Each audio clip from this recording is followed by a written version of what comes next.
My name is Betty. I've been working in an office at a small company since I graduated from college. I've always been rather plain looking, which didn't make me very popular with guys, resulting in few romantic opportunities. Before I knew it, I was in my 30s without a boyfriend. Feeling lonely and worried about never getting married, I decided to take a leap of faith and signed up for a dating app. That's how I met and married my husband, Daniel. Daniel is 2 years younger than me at 28. Handsome and tall, he works in sales at a well-known company and is honestly way out of my league. Daniel is a kind-hearted man. He insisted that the bride should be the star of the wedding and let me have our ceremony in my hometown.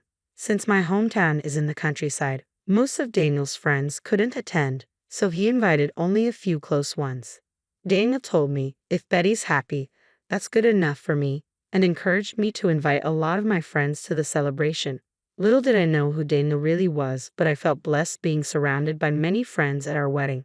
That's when the shocking event happened. One day, I came home from work to find Daniel playing video games. I assumed he got off work early and started preparing dinner. As I nearly sliced my finger, he dropped a bombshell. He had quit his job. "You quit without discussing it with me?" I asked, astonished. "There's nothing to discuss for adults. I can make my own career decisions," he replied nonchalantly. "Sure, adults can make their own decisions, but aren't you supposed to consult your spouse before making such a significant life change?" Shocked by the sudden news, I felt we needed a serious talk.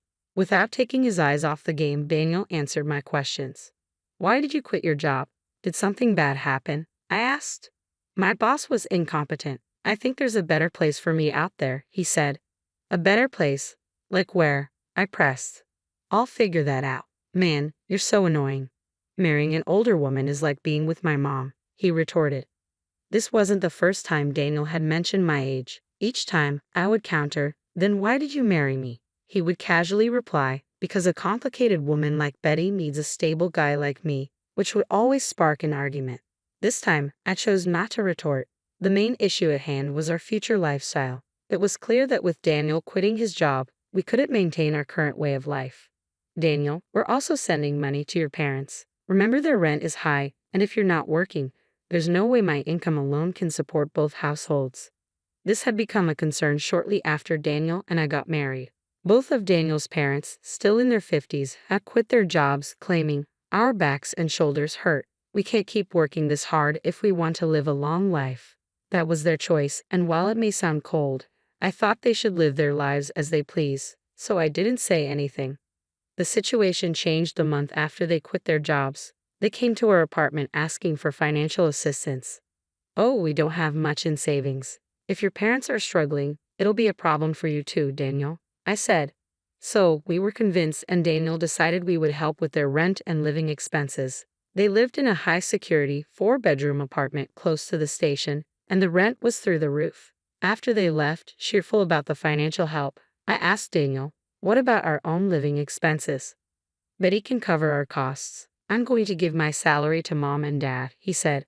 I wasn't happy. The thought of divorce crossed my mind. "You should consider yourself lucky, a woman over 30 marrying a younger handsome guy like me. You're already winning."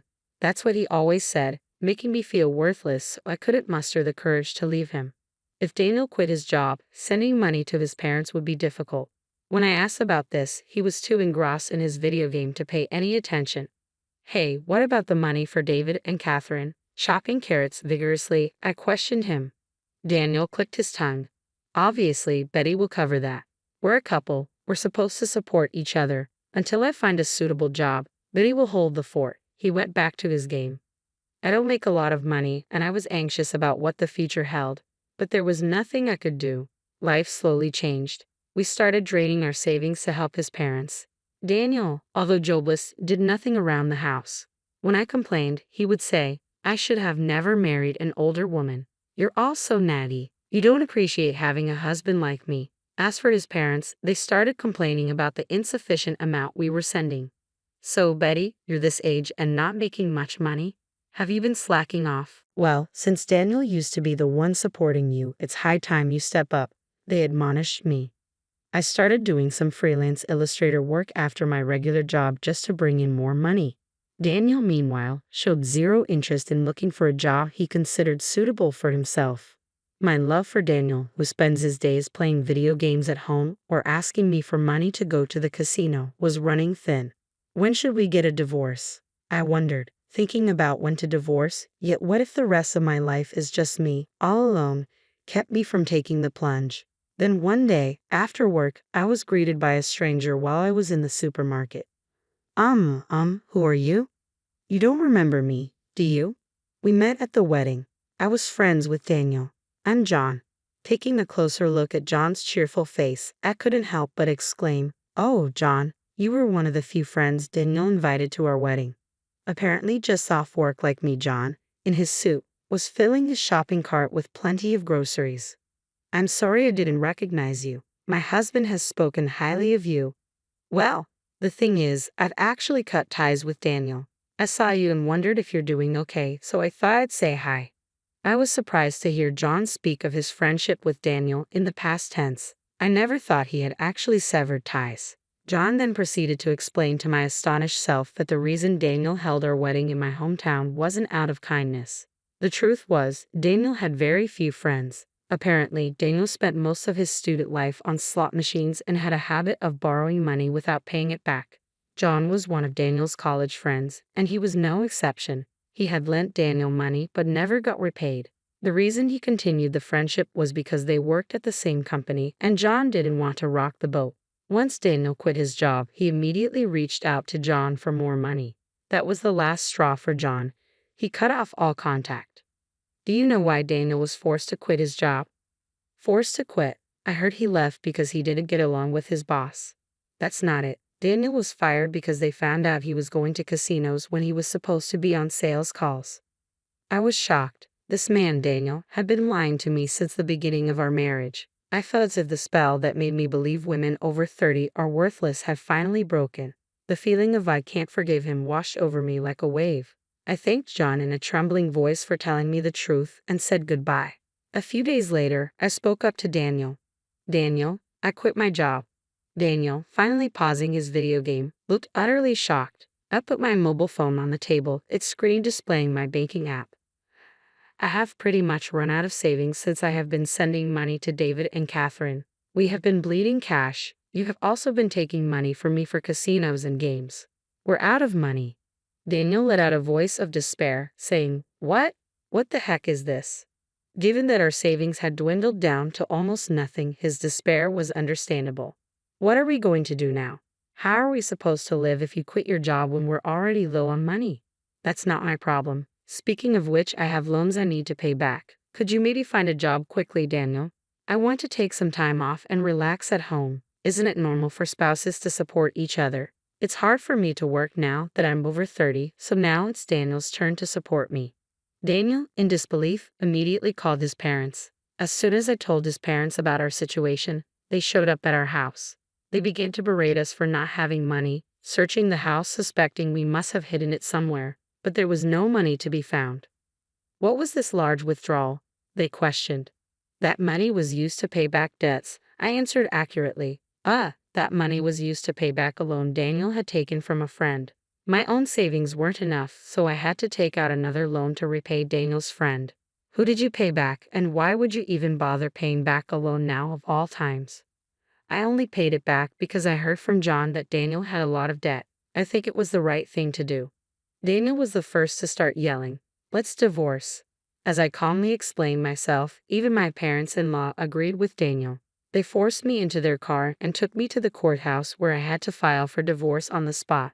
"Glad I won't have to see your broke old face anymore," Daniel said before leaving. I immediately headed to a cafe where John was already waiting. "John, sorry for the trouble. I was able to file for divorce successfully." "Oh good, I was worried, so it's a relief?" Actually, Daniel was the one who told me he wanted a divorce, but this was all a plan between John and me. Simply saying I wanted a divorce would have led to Daniel and his parents making a fuss, as they wouldn't want to let go of their cash cow.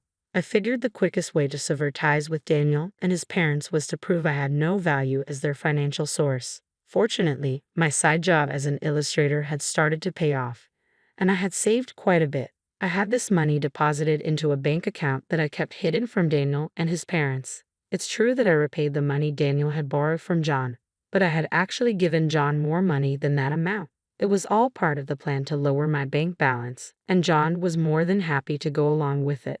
After successfully filing for divorce, John met me at the cafe to return the extra money. However, the envelope he handed me contained all the money I had given him. "John, this is too much. The money Daniel borrowed belongs to you, doesn't it?" "No, I only lent money to Daniel, not to you. When I gave Daniel the money, I had no intention of getting it back. I cut ties with him because I didn't like his attitude afterwards. So this is all your money. Having a bit more cash can't hurt when you're rebuilding your life."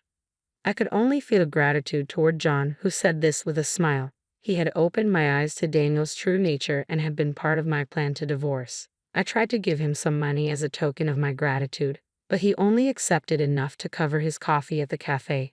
After meeting John, I stopped by my former workplace. I had left my hidden bank account card with the CEO for safekeeping.